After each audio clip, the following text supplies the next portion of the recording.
जय परमेश्वर भाइयों। हिंदू मुसलमान अंग्रेज सभी देवता लोगों को जय परमेश्वर भाइयों, जय परमेश्वर। तो भाइयों, सात अनुपदास महाराज लिखी किताब जगत हित कहानी पेज नंबर 190 से पढ़ करके सुना दे। तो भाइयों, हिंदू मुसलमान अंग्रेज सभी भाइयों से आगे हाथ जोड़ करके अर्ज करते यह किताब जगत हित कहानी एक बार जरूर पढ़े और पढ़ करके इंसाफ करें। तो भाइयों, यह किताब सात अनुपदास महाराज ने तमाम जान के बच्चे बचने के वास्ते बनाई है। तो भाइयों, यह किताब सात अनुपदास महाराज के मुलाजिम मुलजी होने के नाते पढ़ करके यह किताब सभी संसार के लोगों को सुनाते ताकि इस किताब का भाइयों इंसाफ होए। तो भाइयों, यह किताब परमेश्वर के लेके आप सभी संसार के लोगों को सुनाते ताकि इस किताब का भाइयों इंसाफ होए तो दुनिया में अमन चैन कायम हो जाए।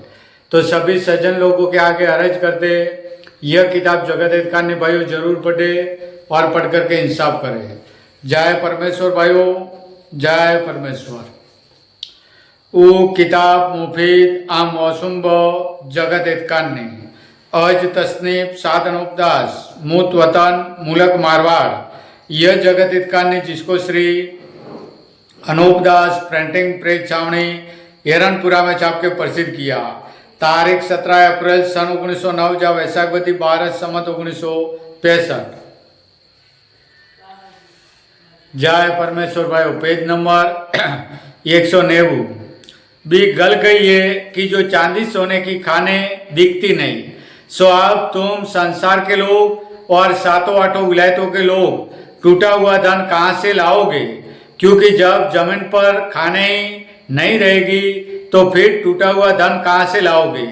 क्योंकि खाने वगैरह हुए जब तो मिट्टी पत्थर की तरह से खोद खोद के ले आओ, और जबकि खाने गल गई है तो कहाँ से लाओगे? और जो कि टूटा हुआ धन है उसको तो यह सौदागर बच्चे किसी के पास अपने राक्षसी पाप से नहीं रहने देंगे। जब तुम्हारी औलाद का काम किस तरह से चलेगा? क्योंकि जब किसी के पास दौलत नहीं होगी तो कुल विलायतों की औलाद इन सौदागर बच्चों के कब्जे में हो जाएगी। जब इन सौदागर बच्चों के दिल में जिस तरह से आवेगा उसी तरह से करेंगे। सो ये भाई उस वक्त में जिंदा रहने का भी धर्म नहीं है। अलावा इसके जब तक सातों आठों विलायतें गारत न होगी जब तक ये सौदागर बच्चे गरीब और भगत होकर रहेंगे। जब तक इन सौदागर बच्चों का जाल जायरात में नहीं आवेगा, क्योंकि जायरात में आवे जब तो इनके जाल को शक्तियाँ दे के दफे भी करा देवे। परंतु इन्हों के तो तरह तरह के जादू है कि जिन्हों को चोरे नहीं आने देते, जिसका सबब यह है कि पहले इन्होंने थोड़ा सा राक्षसी पाप का करना रावण वगैरह को सिखा दिया था कि जो रावण वगैरह सीख लेने के सबब से और करने की वजह से तमाम जान के लोगों ने अपनी औलाद सलामत रहने की गरज से सख्त सजाएं देकर गारत किया।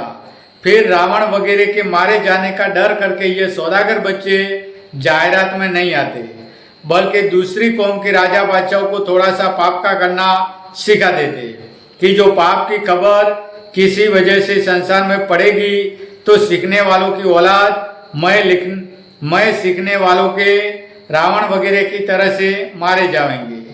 इस वजह से ये सौदागर बच्चे अपने कदीमी पाप में से थोड़ा सा पाप का करना दूसरों को सिखा देते, परंतु असली पाप को आप करते रहते जिससे संसार में बुरा होता है। अगर औरों को नहीं सिखावे जब तो इन सौदागरान को ही पकड़े और इन्हों का ही पाप का करना साबित हो जावे।